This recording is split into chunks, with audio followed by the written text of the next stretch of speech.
Top level पर अहम सफारतकारी जारी। मशरक़ यूक्रेन में हालिया तशद्दुद से मगरबी ममालिक फ़िक्रमंद हैं।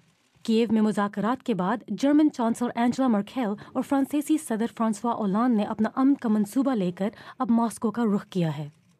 कीव की जानिब से इस नए मंसूबे की हमायत नज़र आती है, लेकिन रूसी सदर व्लादिमीर पुतिन की इसके बारे में क्या राय होगी?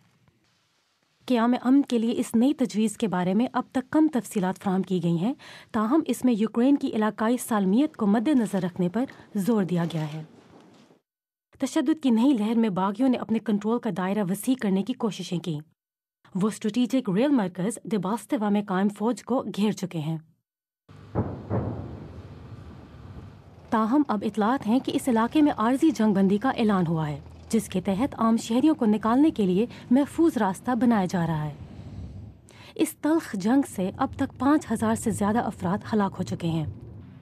खदशा है कि अगर ये तनाज़ा जारी रहा तो मगरबी ममालिक के रूस के साथ ताल्लुकात, जो सर्द जंग के बाद इस वक्त नाजुक तरीन मोड़ पर हैं, मज़ीद ख़राब हो सकते हैं। लेकिन मगरबी रहनुमाओं के लिए सवाल ये है कि इस वक्त क्रेमलिन की सोच और इरादे क्या हैं। कंदील शाम, BBC न्यूज़।